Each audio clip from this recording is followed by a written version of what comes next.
Hello, hello. It's another NFL uniform week here on the SportsLogos.Net podcast. We have brand new, not throwback uniforms from the Buffalo Bills, the Los Angeles Rams with two new alternate uniforms, in addition to their already, three new uniforms earlier this year.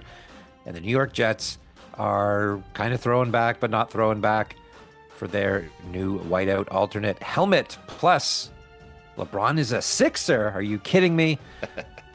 All that and more here on episode 22 of the SportsLogos.Net podcast.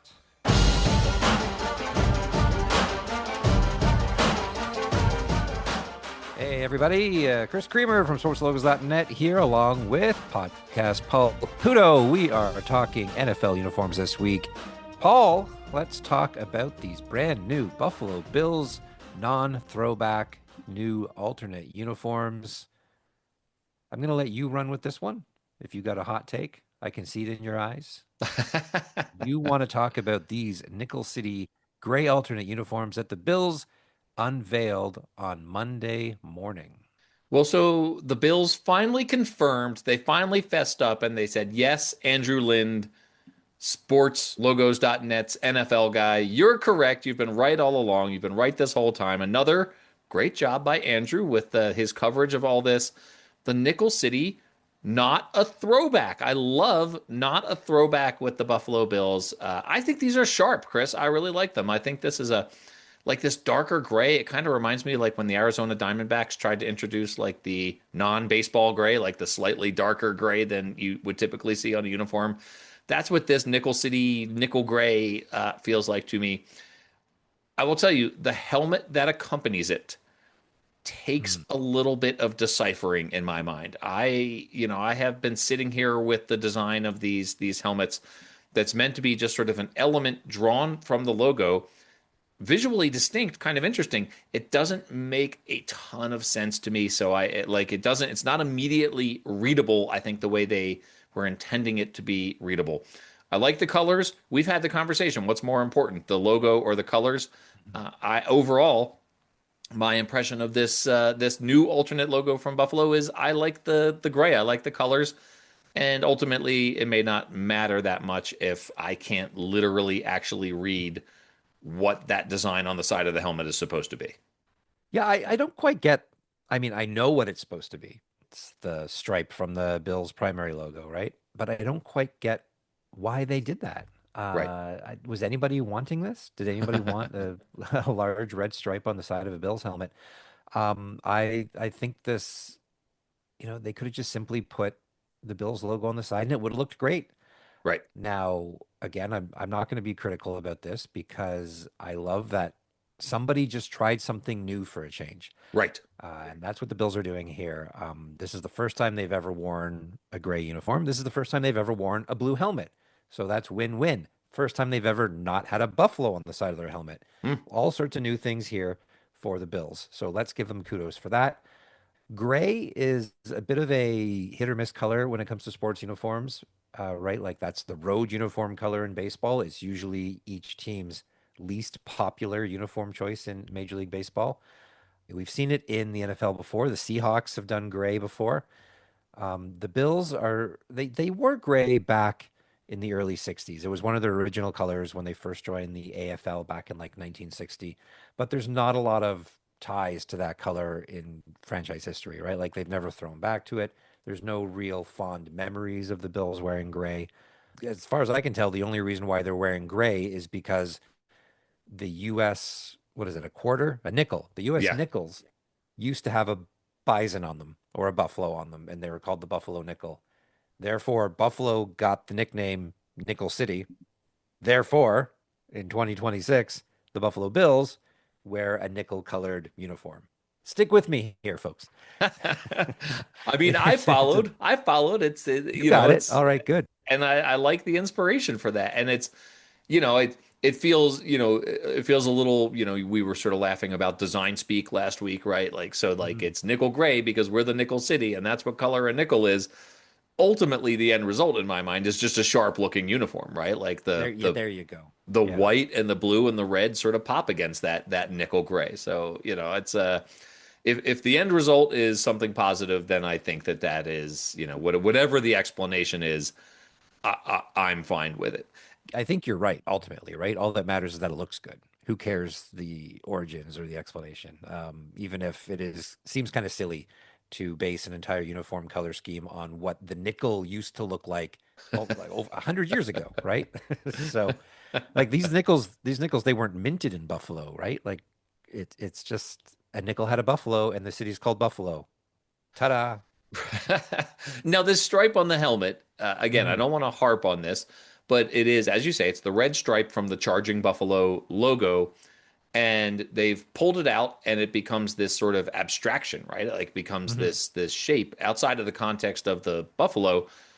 It's meant to be, I guess, the horn of the buffalo when there's a buffalo there, but Yeah. obviously there is not a buffalo or a bison there, and it just becomes an abstraction. And so it too is kind of a cool shape, so long Hmm. as you don't spend too much time trying to figure out what you're looking at, right? Like, I mean, I guess they figure everyone who's looking at this helmet watches NFL football, knows what they've done, that they've taken this thing that doesn't look like it should be modular, right? Like it doesn't look Hmm. like that Buffalo logo should be something that's modular, and they've taken a piece of it out and put it, as a separate item on the side of the helmet. I agree with you. I think the helmet would be cooler if they were going to take one part of it out, take the bison out, take the Yeah. buffalo out, and put that on the side of the helmet. But maybe that was too literal. Maybe they wanted to, like you say, they wanted to do something different. It's not a throwback, and the overall effect I think is really good. So, like you, I am not going to criticize the lack of readability for specifically what that is on the side of the helmet because it looks sharp. And I think we do have to reserve judgment until we see what this looks like on the field with these players, lined up at the line of scrimmage. Maybe the shape of the helmet and the way the players are bent over for the lining up there on the scrimmage, maybe it'll look like the Bills logo. Who knows? I'm Wouldn't that I'm be cool? That'd be cool, right? So let's wait and see what happens here. The gray stripes on the side, I'm never a fan of tone on tone Hmm. striping or numbers Hmm. to me it's just a waste. And of course the explanation for that is again just do you want to hear it? Of Yeah, course I you do. do. I want to hear it. Paul, these tone on tone silver stripes on the sleeve are formed under extreme pressure as a sign of strength and durability. Well, when I saw those tone on tone stripes on the shoulder there, I was just like, oh, strength and durability, obviously. OBS is what I said. Obviously, Yeah. whenever I see silver stripes on a silver jersey, I think, man, that guy is strong and durable.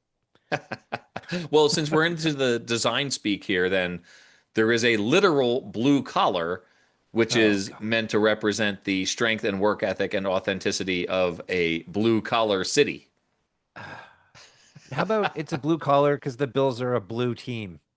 Does design speak ever ruin a design for you? Could it be like, hey, we designed this cool uniform, and then once you hear all the explanations, It it's it like, ruins it for me at the unveiling. And after a while, I forget about all these things, right? Like, and sometimes I'll just bring them up as a way to get people to chuckle or roll their eyes. So like mhm. I could see with this Bills uniform, I could say, those silver stripes on the side are formed under extreme pressure as a sign of strength and durability. And the blue collar is because Buffalo is a blue collar city. Let's be honest, every city's a blue collar city, right? True, true. Every city has its share of the population where people, work with their hands and are in industry, with another side working like in financial and Mhm. corporations and all that. I feel like we at least have not seen in the NFL, and you can correct me if I'm wrong, if you have seen this and I've just missed it. But I think in certain design speak, they'll invent new like Crayola style names for colors that are just regular colors, right? Like it'll be, oh, this is our Palisades peach when it's just like a orange. At least we're just talking about like, hey, it's red, it's white, it's royal blue, and nickel gray, I think, is maybe the closest we've seen to that, but that's because that's the inspiration for that color. So I Mhm. think at least we're still calling the colors normal things in the NFL. Well, I mean, nickel gray, that makes sense, right? Sure. I'm okay with nickel gray. I mean, this could be a good segue into the LA Rams, who refuse to call their color yellow yellow. They'll call it, they won't even call it gold. Classic Uh, soul. Classic Soul. You know, SOL Soul, not SOUL Soul. no, SOL. And forgive me, forgive if there's, I'm going to be showing some ignorance here. I am sure. SOL, that is, well, SOL means a couple of things. But SOL, I believe, like that's Spanish for sun. Is that It right? is. Yes. Okay. So is that what they're doing here? I assume so. Yes. It's Oh. Los Angeles. You've got a certain amount of the population that is Spanish speaking there. Boy, what a great segue for this, actually, right? Because, like, what a ludicrous name for bright yellow, right? Like, this is just like, this is French's mustard yellow at this point, right? Like, it is, it's just a bright, bright yellow. The other color is fearsome white, by the way, which was my nickname in high school. No, it wasn't. All right, but yeah, let's talk about this. The new two new jerseys that we saw again from Los Angeles, the Rams. They Hmm. are throwback inspired alternate uniforms, to borrow from Andrew Lynn's headline here. We talked about this a little bit before when they were just leaked, before they were actually officially unveiled. I like the bright yellow. I like that they're pairing them with the white pants. I think it's kind of a classic look. I of the three jerseys, well, I'm discounting the black one, but of the jerseys that I'm looking at here, the with the blue jersey and the yellow pants, the yellow jersey and the white pants, and then the white jersey and the white pants. I Hmm. think the yellow jersey on white pants is my favorite. Well, a yellow, like the Rams wearing yellow makes perfect sense. Sure. I'm not going to call it soul. The Rams wearing yellow makes sense. This is a natural extension of the brand, right? Like this is what the Rams should be doing as an alternate uniform. They should be wearing blue primary, white road, yellow alternate. It makes sense. More teams should be doing this, right? They should just like the only thing I kind of don't like about this new Rams yellow uniform is the striping, Mm, just because it really doesn't match any of the other uniforms they're doing. And mm, the striping, yes, it is a throwback inspired element. The Rams wore yellow back in 1951. So this is what this uniform is. It's a throwback to the 1951 LA Rams uniform, a team that won the NFL championship. 2026 is the 75th anniversary of that. Therefore, we're throwing back to that. But I think they could have done that by using the modern sleeve stripes. Because I don't know about you, but when I see stripes like this on a football uniform, where it's the two thin stripes with a big thick one in the middle, it's royal blue. It really reminds me of the Detroit Lions, mm. and that's all I see when I look at this Rams alternate uniform. It is a yellow Detroit Lions jersey. Huh. And I can't really see anything else now. It Yeah. kind of Yeah. bothers me. I Well, think yeah, just like it, very, very simply, if you took this yellow jersey and just put the exact same sleeve stripes as they have on every other one of their jerseys, I think you got a winner. and at the risk of engaging in design speak here, Mhm. with those stripes, with the sort of blocky Detroit Lions ones that you're talking about, one of the reasons not to like those is the other stripes that they have on their other uniform sets kind of evoke, like with the sort of the point that they come to, it sort of evokes the horns on the Mhm. helmets, and Mhm. there's a sort of consistency that ties the helmets to the jerseys. And yeah, like you say, those stripes on the sleeves on the yellow jersey don't really have that much to do with the rest of the jersey. Speaking of not having much to do with the rest of the set here, the black uniform set just makes no sense to me. Like, it feels so out of place when I look at all of their uniforms together. It's their midnight uniform. Like, okay, this is the uniform we wear when we play on the summer solstice in Alaska. If they played at midnight, this would be fantastic. It would I be would great. totally get behind this. I'd be like, sure, this is fun. Midnight uniform. We're going to play a game. I wouldn't put it past the NFL to try to really take over an entire day of the week to have games going from 9 a.m. in Europe to, midnight on the West Coast. Sure, why not? Wear these at midnight. But no, like they're going to wear this, what, maybe, I don't even know when they're supposed to wear it. I'm going to assume a Monday night game or maybe Right. just a Sunday afternoon game. But again, it doesn't really go with the rest of the set. It seems like, to borrow an old phrase that we used to use, black for black's sake, where you're just wearing a black uniform because, hey, black is cool and it goes with anything. Chris, I don't mean to interrupt, but I don't think black is actually the correct name for that color. I think it's classic Oh, noche. I don't know if you're joking or not. I am joking, but it was hilarious. That I did laugh because I was that it could be true. It could be classic Noche. No, it's just regular old black. There's regular old boring plain black. Man, oh man. Well, the so we kind of touched on the soul jerseys or the yellow jerseys. There's also this new white uniform, and again another throwback for the Rams. Yeah. Fans may remember that when the Rams first moved from St. Louis to Los Angeles back in, I think it was 2017-ish, they tried to sort of distance themselves from the St. Louis era by wearing white horns on their helmets, despite still wearing gold on their jerseys everywhere. Just one of those weird clash of eras on that uniform for a few years.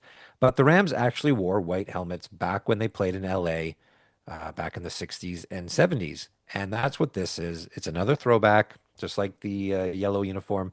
This white uniform is called the Fearsome White Uniform because it honors the fearsome foursome defensive line of Mm, Deacon Jones, Rosie Grier, Lamar Lundy, and Merlin Olsen. The Rams wore this uniform from 64 to 72 on the road. It's the first time they've worn this exact style since back in 72. All white uniform. So we got white jersey, white pants. We got the blue horn shape striping on the side. So it looks more like a Rams jersey than the yellow jersey, yeah. oddly enough. We have block numbers, just like they used to back in the day. White pants with the blue stripe down the side, and blue helmet with ram's horn on the side in white and a white face mask. I get that this is a throwback. I'm not quite sure why we're throwing back to this era right now. Doing the math, and I don't see any round number anniversary between 2026 and 1972. This is another one of those uniforms where I'm like, I don't quite get why we're doing this now. The Rams are a team that already have four uniforms, and they just unveiled a whole new set a couple months ago.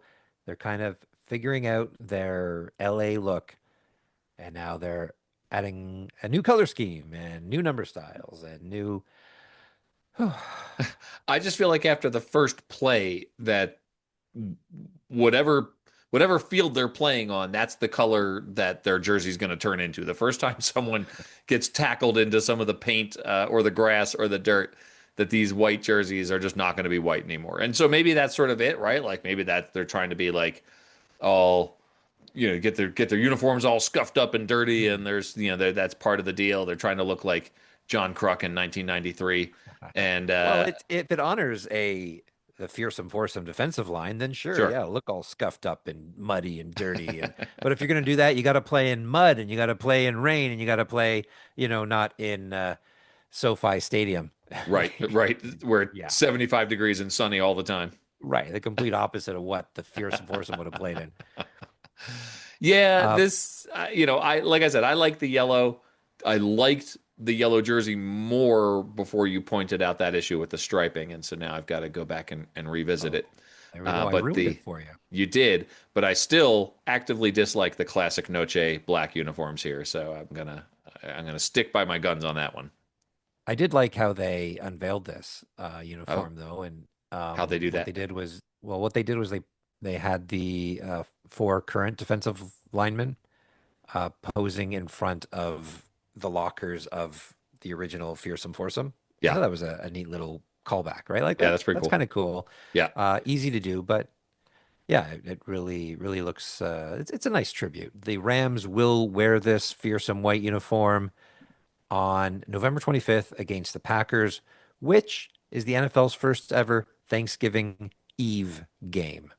Oh, So, yep, they're expanding their footprint a little more. Just having Thanksgiving wasn't enough.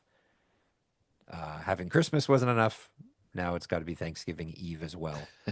Uh, and the classic soul jerseys, we didn't mention this. They will be worn twice this year. yeah, Once on Monday Night Football, September 21st against the Giants, and then on Thursday Night Football on December 3rd against the Chiefs. Is against the there no Chiefs. special name for Sunday afternoon football? I think we should come up with one.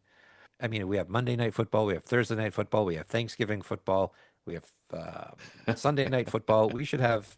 let's just call it Sunday afternoon football. Every game gets a name. The name follows this template of day of week, time of day, football. Now, when you're in the fake mountain time zone like I am, the Mhm. first game on Sunday is Sunday morning football. It starts at 11 a.m. out here in the fake Right. mountain Well, time zone. so the Europe game, Yeah, when they, yeah, so that's at like what, 7 a.m. for I you know guys it's out it's there? kind of great actually. I kind of love it. I like sporting events when they're on at weird times. I like when I'm traveling internationally and like the Phillies are on in the middle of the night because I'll invariably wake up and just be like, "Oh, it's the fourth inning in Philadelphia." So What I I like did that sort find of thing. is, well, I used to visit my folks out in Alberta, which is mountain time zone, just like you. And So they say. so they say, the time zone that doesn't exist. Um, w what I didn't like was, on a Sunday, the game would start at 10:30 in the morning Hmm. and it would be over at 1 in the afternoon. I have Right. nothing to do the rest of the day. I'm talking about like the Jays games. I'd have nothing to do. Or like they'd be playing a West Coast game and instead at 10:30 at night, which is when it's normally starting for me, the Right. game starts at 8. It's over. Like I didn't like that Letterman was on so early. I didn't like that Saturday Night Live was on early. It Right. really threw everything off for me. If I'm Yes. watching those shows, I'm tired and, I have no energy to do anything. I'm not Yeah. wide awake and just finishing dinner. I've been here for 25 years, Chris, and I still haven't gotten used to it. Well, I think it's time for you to leave. I think I'll do that. I'm going to go move in next door to Todd Radom Oh, in good. Fishtown, Philadelphia. Hey, Chris, we've got one more NFL bit to get to before we get back to my Philadelphia here. Hmm. The New York Jets, Jets, unveiled a new white alternate helmet, and it's got Jets spelled out on it. What's the general rule of thumb? Like on a baseball hat, you don't want to put a whole word mark on a baseball hat, right? It looks sort of ludicrous.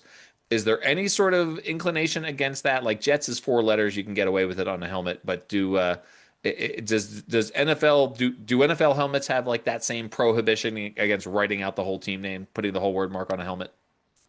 It depends on what team you are. I mean, if you're the Cincinnati Bengals, do not write your name on the side of the helmet anymore.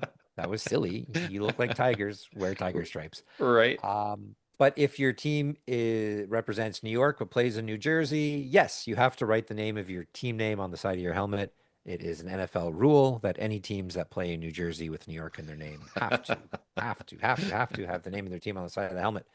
The Jets, this is a team that doesn't know what era it is. mm. They just can't quite accept that they need to sit down and figure out what they are. And this is just another example of that. So the Jets' identity history is it's frustrating for me Mm. because it's a constant flip-flop between let's throw back, let's go modern, let's throw back, let's throw back, let's throw back, let's throw back, to the point where they are now throwing back to uniforms that they already replaced with the throwback. Um, so what this uniform is like, so the Jets recently threw back to the, I guess, 80s, 90s logos and uniforms, the ones that replaced the 1960s logo and uniform that they threw back to in 98. This is so complicated. Um, so part of that throwback to the 80s, 90s look was going from white helmets to green helmets. Mhm. Here, they're now going back to white helmets with the 80s, 90s logo. So now this team that switches back, throwback is now combining eras into one helmet based on what the trends are in sports. Maybe this should just be the Jets forever look here. What I'm looking at right now on this article that Andrew wrote. White helmet, green 80s Jets mark on the side, white jersey with the 80s stripes on the uniform. It combines both eras.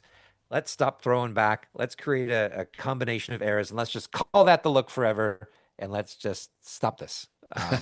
Also, while we're on the Jets, they don't need to wear black. That's another team that doesn't need to wear black. Let's We be don't honest. need a classic Noche Jets uniform. What would New York Jets black be called? Jet black, I think. Jet black. There you go. Should they Right? call it that? They better. They better call it that. TM. We got that trademarked, Chris. SportsLogos.Net, TM. You're Look, my if attorney. You're my trademark. You're if on it. you if you've won one championship ever and it Okay. was in 1968. Hmm. And you had objectively like that Jets logo on the side of the helmet in 1968 was not great, right? Like the outline NY with Jets Hmm. in an italics bold. But that's exactly the sort of not that great logo that we love throwing back to now, right? Because it's, it's the only thing we like about it is nostalgia. They've got the one championship wearing that one helmet.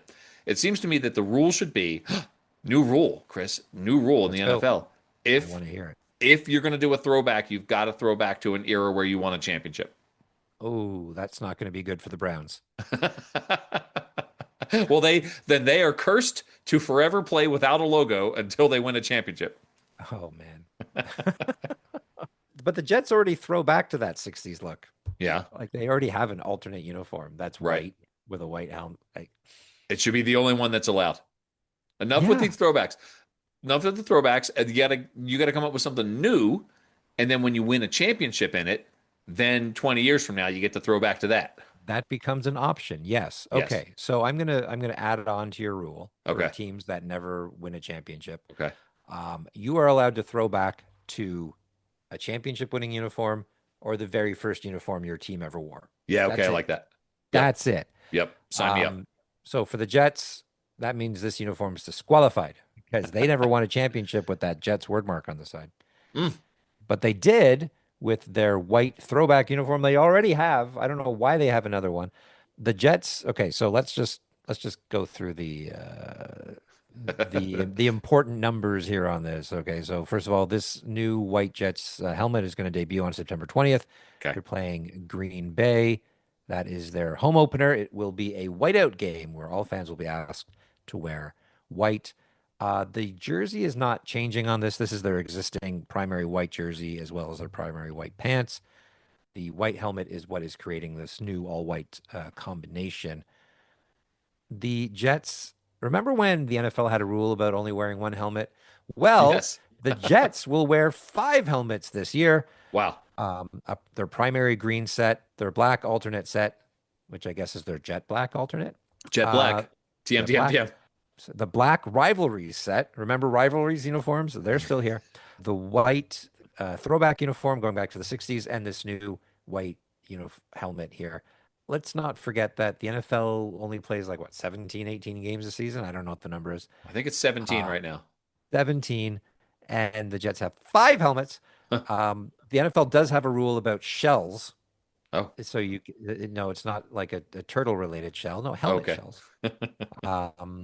So the NFL rule is that teams can only have three shells. Oh, The Jets have three shells. They have a green shell, a white shell, and a black shell. What they do is they swap the decals, the face masks, and the stripes in order to comply with that requirement. So yeah, the Jets have worn a white helmet during three different eras. I got 1963 to 77 when they're in the AFL. They won the Super Bowl three wearing that. They brought them back as a throwback in 1998, which stuck around until 2018 when people got sick of the throwback, wanted something new. So they threw back to their throwbacks, and then they brought it back as a throwback uniform in 2024, and now as an alternate uniform in 2026. That wow. is the Jets' white uniform, white helmet history. Just pick a color Pick a already and color. stick with it. This you are diluting your brand, Yeah. guys. And you know what? For a league, the NFL, which insists on using the exact same logo for every Super Bowl in case nobody can tell what a Super Bowl is, because the Super Bowl is such an obscure event that nobody knows, they sure don't mind their teams wearing completely different uniforms for every bloody week of the season. Paul, Yeah. when we record these late episodes, I get all flustered and I get frustrated. I get This is cranky old man syndrome. you I'm are yelling at Canadian grumpy right now, which I'm is just Canadian like everyone grumpy. else normal. I'm yelling at all the clouds in the sky. Well, why don't we broach a subject that is just pure joy for everyone involved? Uh-huh. The social medias and my text threads exploded days ago when LeBron James announced that he, like me, he and I are both bringing our talents to Philadelphia. He'll be there sooner than I will. But how about LeBron James?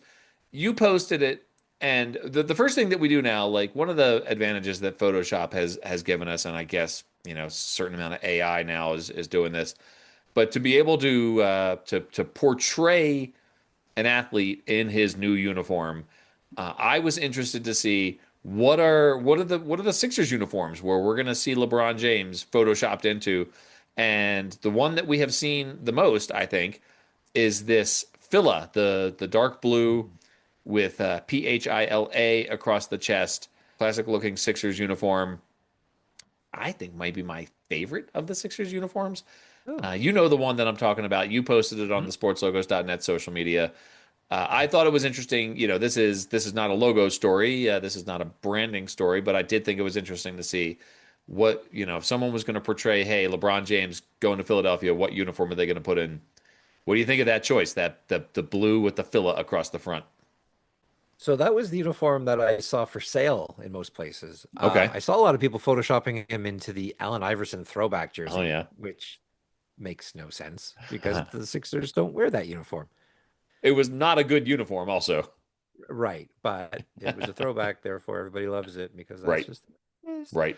I kind of like that the Sixers have this throwbacky. Yeah, here contradicting myself. Yeah, I love that the Sixers have this throwbacky 60s, 70s look right now because LeBron going from the Lakers to the Sixers. All I can think of is Wilt Chamberlain. Didn't he do something like that? yeah. That's right. So Yeah, yeah, so that's what I'm thinking. And Chamberlain wore a similar jersey, right? yeah, yeah. Now LeBron didn't play for the Warriors, but that's okay. Still, It's not the locate. You got the geography got the has geography all aligned set there. there. Yeah, Yep. That's all I could think of when I saw him signing with the Sixers. yeah, I was surprised to see him go to Philadelphia yeah. because I figured, oh, he's going to go home, he's going to go to Cleveland, finish off his Hmm. career there, Hmm. or he's just going to retire. Philadelphia seems like, well, I guess he wants to try to win another championship. Philadelphia made that big trade with the Celtics recently. They Right. have a pretty strong roster. Yeah. As a fan of a team in the Eastern Conference, I am not a fan of LeBron coming back to the Eastern Conference, especially considering that LeBron led teams, eliminated my team, the Toronto Raptors, from the playoffs 4 years in a row before he finally took his talents to Los Angeles, and then we won the championship. Right. Not Right. a fan of this. You said everyone's happy. I'm not happy. Oh, I just I'm happy assumed for because you, Paul, and I'm everyone happy on for all my my phone Philly was friends. happy. I'm sorry. Everyone on your phone was happy. No, so I'm happy for you, Paul. I'm happy for all my Philly friends, and I hope that you and LeBron get into a bidding war for real estate in Philadelphia, and that you beat him. He's gonna. I know he's gonna outbid me for that house right next to Todd there. So I'll tell you the one thing that I'm sort of over already, and it's been less than a week since he announced he was going to Philly. Is the putting "le" in front of everything Phila, right? Like the Le John, Le Wawa, Le Cheesesteak. It's I'm sort of over that now. Could we do King John? Could we do Oh, King John is King very Louis? good. Yeah, absolutely. That's very. Well, how come we have not seen that one yet? A TM TM TM TM. TM. Yep, TM TM TM. It's fun to have something to be excited about. Sports are fun, Chris. It's fun to be excited. It's going to be a big year for Paul, moving to Philly with LeBron and going to Phillies games. Of Maybe course, LeBron needs a roommate maybe I smell the sitcom. because, I mean, he did sign for the veteran minimum, right? Like, so he's probably not rolling in it the way you'd think. Oh yeah, right. No, yeah, the LeBron's hurting. He's Yeah, going to he's miss gonna. Bronny, and so he's going to need, sort of a young. Well, I guess I'm probably Young. I think considerably you're older than older he than is. him. Yeah, that's a good point. Okay, never mind. But it's still going to make a great sitcom. It's going to be great. King James and Fearsome White. I can see it right now. Absolutely. Oh my Paul gosh. Caputo, Yes. I am summoning your spirit Ooh, here. thank goodness. Ooh, I don't know if you realize this, but you have gone a full however many minutes it's been without mentioning Yeah, minor league baseball identities at right. all. So Yes. what first of all, this podcast is causing you to evolve slightly from what I can tell. Because at the beginning of this run, you had mentioned minor league baseball so often that we had to create an entire new segment just for you I came to real talk minor league close. baseball. to mentioning wacky color names when we were having that Oh, conversation. I was going to talk about all the wacky color names in minor league baseball, but but you've been trained. I have been. I stayed away from it. I held my tongue until it was time. Well, you know what it is? Well, tell me what it's time for. It's time for Paul Caputo's Minor League Minute with Paul Caputo, starring podcast Paul Caputo. Woo! It's the minor league minute with Paul Caputo. Paul Caputo. It's the minor league minute with Paul Caputo. Paul Caputo. It's the minor league minute with Paul Caputo. I'm quoting all over the place here. All right, Chris, it's me, podcast Paul Caputo. It's the minor league minute. I'm going to be talking about the Hudson Valley Renegades, who they have an adorable raccoon for their logo. We've talked about raccoons a little bit on the podcast recently.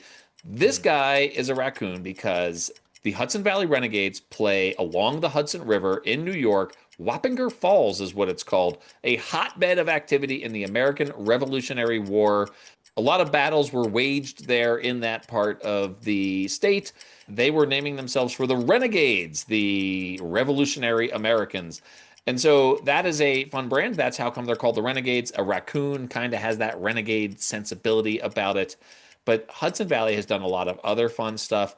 They've played as the Retrievers for no other reason, Chris, than that golden retrievers are fun. People like fun dogs.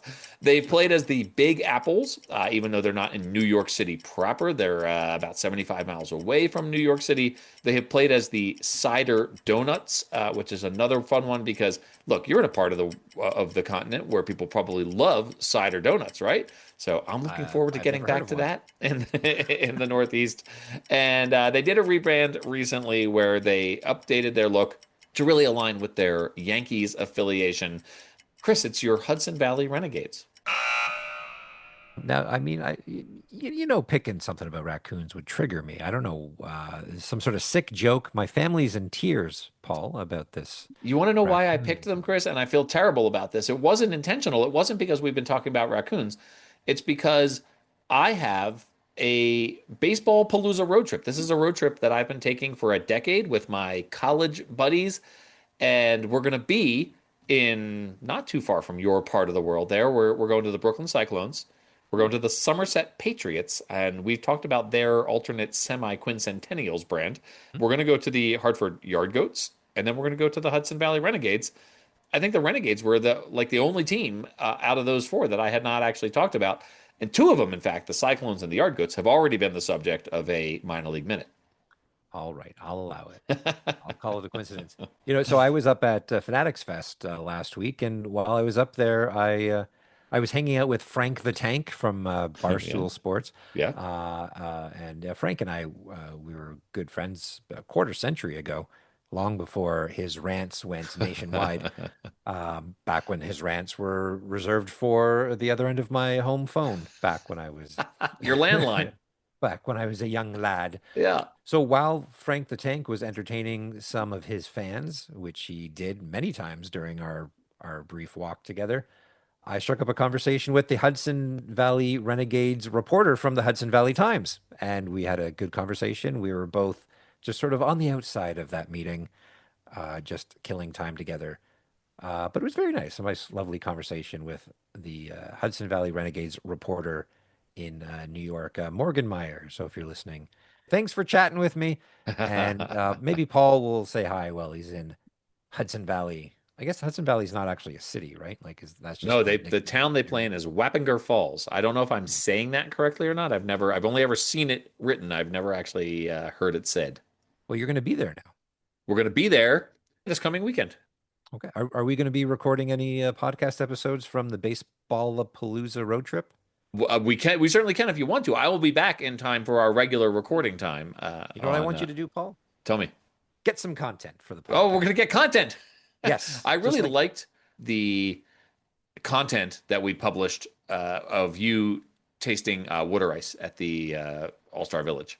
on a day when I had been traveling from country to country, I hadn't ate anything that day. That nothing tasted better than that Wooter ice in that moment. So good. I could have had two or three of those, Yeah. and I still have the novelty baseball cap that I Well, I can. hope so. I hope it has a featured place on a shelf in the Creamer household. I think it's in a bag right now. I still haven't unpacked. It's been 2 weeks. But Paul, I don't know if you saw this related to novelty baseball caps. New Era released a bunch of mini caps today, which I didn't think I would love, and then I saw it and I fell in love. So, hey, New Era, send me some, and I'll mention them again on the show, I guess. But There you go. I like it. I quote tweeted their announcement, and I just said, "Uh-oh, I love it." Oh Nice. no, I'm going to start collecting these. Yep.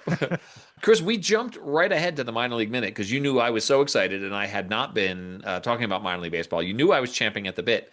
We skipped right over YouTube comments. Did we have any Oh my YouTube God. comments from What? the last week? We do Uh, not have any new reviews to read from Apple Podcasts.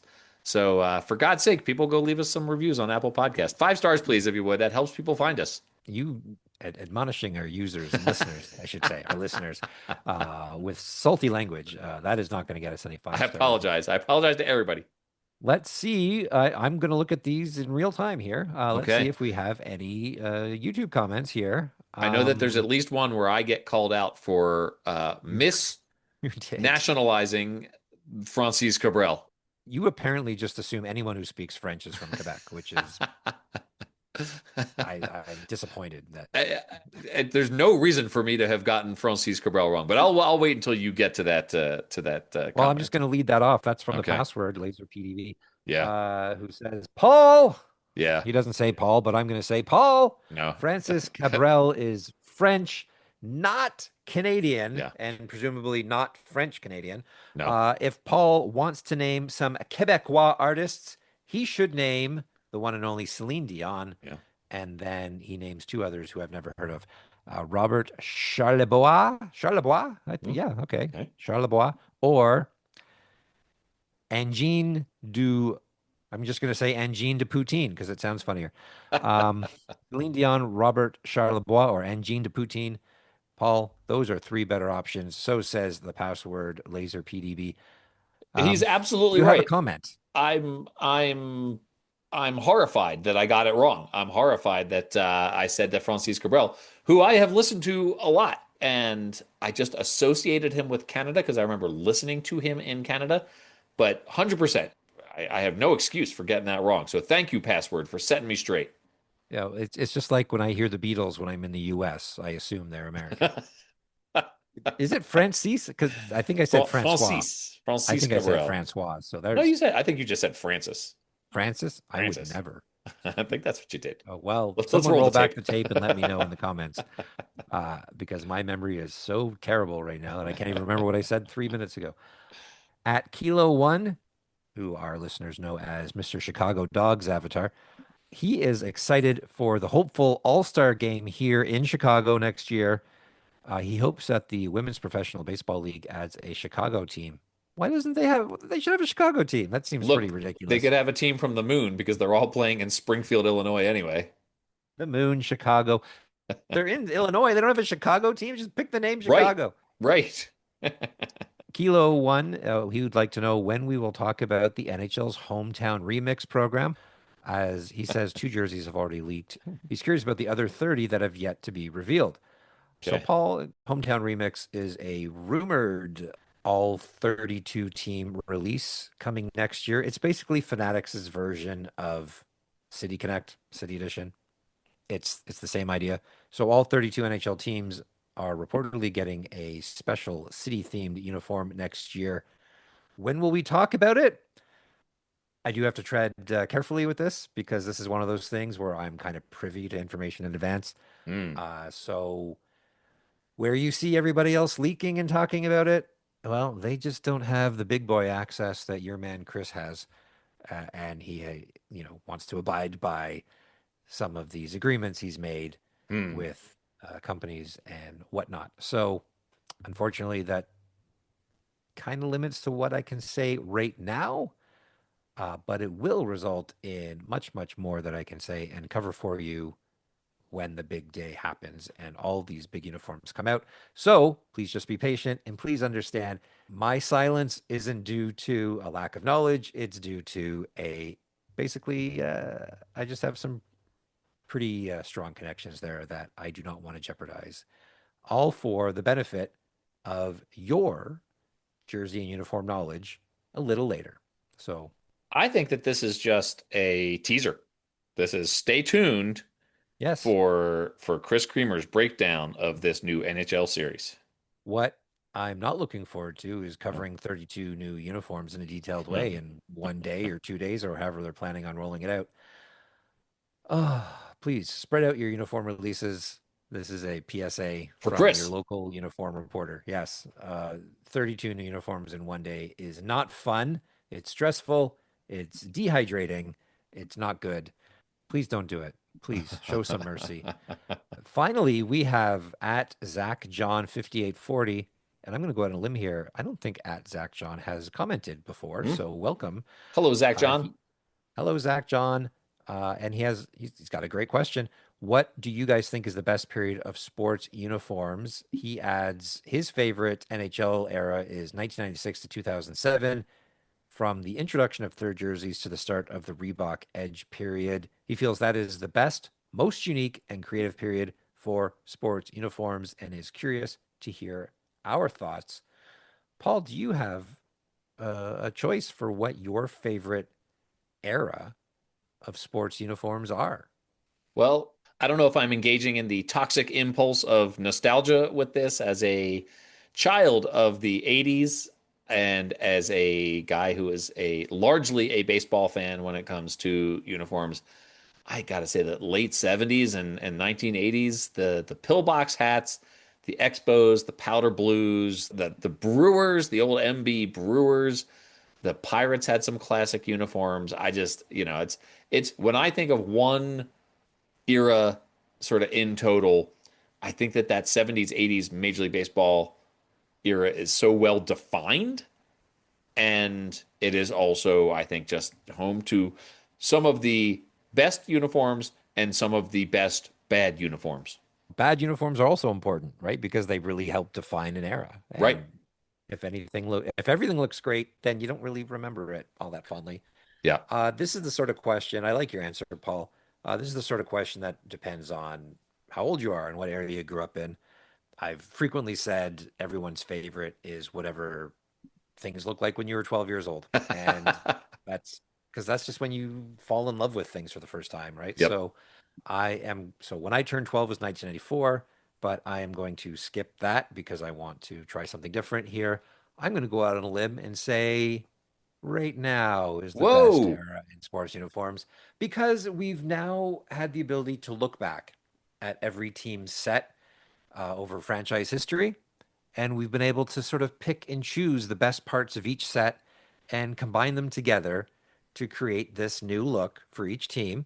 I think we're getting some pretty good looks, right? Like Major League Baseball, they've now realized that powder blue is cool. Let's Uh-huh. start leaning into that again. They're realizing that a modernization of classic looks can work and we can fix some of the inconsistencies and oddities of some of these earlier designs that were made in the pre-digital era and create a properly designed version, I guess, for lack of a better term, of each of these uniforms. So we're in an era right now where the Brewers have the ball and glove logo. The Jays are back to their original look. The Marlins, they need to get on the horse here and or get on the Marlin and go back to their teal. And the Orioles have their white panel caps with the cartoon Yeah. bird again on the front. Yeah. There's a lot of great stuff happening in baseball uniforms right now. Hockey uniforms too. We're seeing it in football, except with all these crazy black uniforms for no reason. But we're in a pretty good era right now. There's certainly some downside to that. The city single season city edition uniforms in the NBA, not a fan of that. Yeah. But yeah, like look at baseball. Like baseball was the last time they really experimented with uniforms was in the 70s, 80s, mentioning you just mentioned all the experimentations they did. And now we're seeing it with City Connect, right? Right. So it's a modern version of 70s, 80s experimentation. And the result of that is a team like the Cincinnati Reds, like considering changing their logo, Hmm. considering changing their uniforms to that 5-point wishbone modern C that everyone loves. the results of that is the Boston Red Sox changing their color scheme and people loving it. It's a wild time, Yeah. and we are seeing some experimentation here. And I love that super traditional baseball is has figured out a way to get people to accept teams trying something crazy. And for the most part, we like it. So I'm going to go ahead and say right now, Paul. I think that's a Unveil. fantastic answer, Chris. I really love it. It's a very optimistic view of our world, and I thought you were going to say right now because everything's a throwback anyway. So it's which is kind of what you said. I mean, you said that a little You know, bit. So that's a much better answer, I guess. the other, as you were talking, and I was sort of thinking about my very favorite minor league baseball. Certainly like the late 90s and early 2000s was a great time. It was like right on the precipice of this like real wacky era that we're in now. You had Mm. teams like the Portland Sea Dogs, the Carolina Mudcats, like the Montgomery Biscuits were one of the very early like sort of real silly ones. So there was an era right before we launched into this super crazy wackadoodle era that we're in right now that we were right sort of like edging into that, and that was a really fun era for minor league baseball too. So we can I talk will about agree with you on that one. I think they do need to pull back a little bit on the wackiness in minor league baseball. I understand why they're doing it, but the pendulum always swings, and I think at some point teams are going to start going, let's pick a more traditional baseball name and identity for this, and you'll start to see everyone. That's just a guess of mine. Start to swing back towards maybe they will adopt what the rest of sports have been doing and start combining traditional looks with it. modern looks. And Mm. because there's a lot of really good and forgotten minor league baseball Oh my identities goodness. out there Yeah. that have just been replaced by this let's get on Sports Center style Right. rebrandings, Right. which, make the news for a day and then you forget about it because the next wacky team has unveiled a new name or an alternate identity, or in the case of the Hill City Howlers, five different alternate primary identities. I'd like to see minor league teams try and succeed at developing a really classic feeling brand but that resonates with a lot of people and that you see it out there. I think the Nashville Sounds tried to do that. The Creamer Award winning Memphis Redbirds is one that I think did a really good job of creating something classic feeling that didn't have to be all super wacky. So it's possible to do it, right? Like you don't have to be the Possible to do it. Danville Dairy Daddies to make a splash, right? Oh man, you're making me remember that Dairy Dad. So I was asked to comment on the Danville Dairy Daddies, and I just completely ignored the request from media because I said, I'm not touching this. Did I send it to you? Did I tell You you to did. do it? Actually, you did. You sent it Yeah. to me, and I spent a lot of time on the phone with some different reporters. I made it into some articles. I didn't make it into others. And Oh, I totally threw you right. I was like, I'm not dealing with this. oh, Paul, I was like, bring it on. I was just like, let's do it here. Let's have this conversation. how am I Uh, going to comment on this without looking ridiculous? And not to mention my last name Creamer is just begging for. that's absolutely true. That's Yeah, 100% true. I don't need that. I don't need that in my life. Chris, we have two more things to get to here.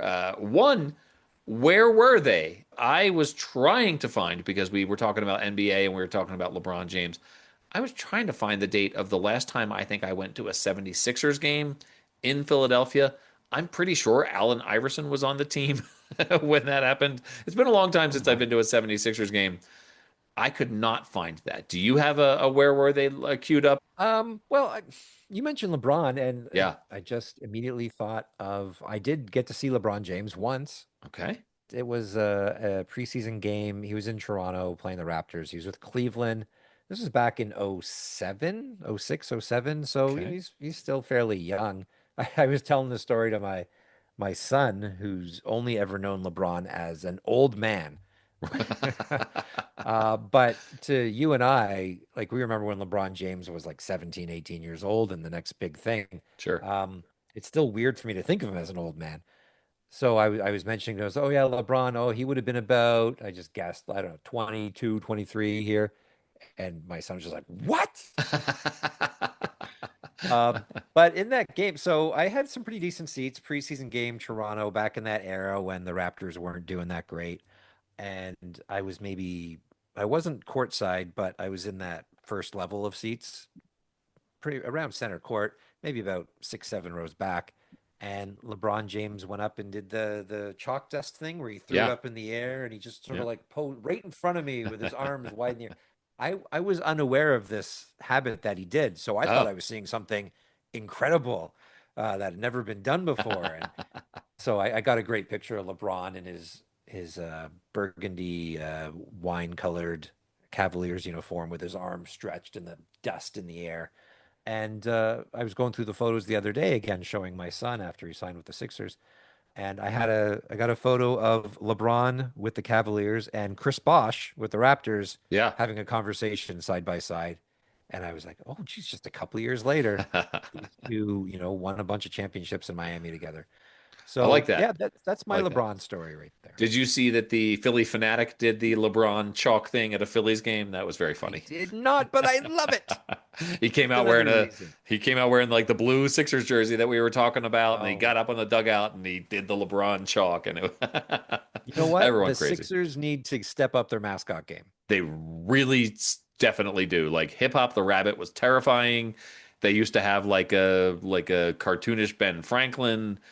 Yeah, the with obviously the Phillies and the Flyers have two of the classic mascots in all of sports. Yep. Yeah, the Eagles have Swoop, They got who to step up their game too. yeah, they do, they do. I mean, it's just like, what are you gonna do? I mean, the best you can hope for is third place in the city alone. So Well, the thing is, right, in Philly, apparently you have to create some sort of blob that makes no sense, and everyone will love it. But if you do that now, it's going to be like, oh, they're just copying them. So right, it's a no-win situation. What they should do is just hire a Gritty to come out to the Sixers games. like the San Diego Chicken, just out for Yeah, hire, right? Like, yeah, why not? I yeah. mean, like when the Sixers are playing, the Flyers aren't. So They're in the spectrum either way, right? Like, so let's go. it's I don't think he they call it doesn't. the Spectrum anymore. They probably they probably don't. Well, whatever. You know what I mean. Not since LeBron was in grade school. Oh my God. Not since I was watching the Phillies play in maroon uniforms. Chris, all this LeBron talk, we're all out of time now. No time. We'll get to the Bridgeport Islanders. I got big news about the Bridgeport Islanders. That's Oh, next week. Yeah, next week. can you We're out tell of me time off right the now. air, maybe? Yeah, I will. I will tell you. We got to Okay. prep for it for next week's Right. episode. But in the meantime, that's all our time for this week, Chris. Well, yep. Thanks, Paul. It was a good episode. I'm going to go to bed because it's late. And please leave comments on YouTube. And rate, review, subscribe on Apple Podcasts. So long, Paul. The Juan Soto episode. Juan Soto, yeah, we didn't talk about this. Juan Soto, Buck O'Neill, another great That's a one. good one. Yeah. And Jim Palmer. Jim Palmer. Yeah. Yes. Yeah. And we mentioned the white panel Oriole cartoon. That's It's right. all full circle. That's right. We And can, we can. oddly, am wearing a Kansas City Monarchs t-shirt today. Perfect. It must be in honor of Buck O'Neill in episode 22. And the Blue Jays are beating the Nationals right now. So Juan Soto. And at this moment, the Phillies are beating the Marlins. So Hey. good there you day go. for both of our baseball teams. So For far, now. knocking on wood.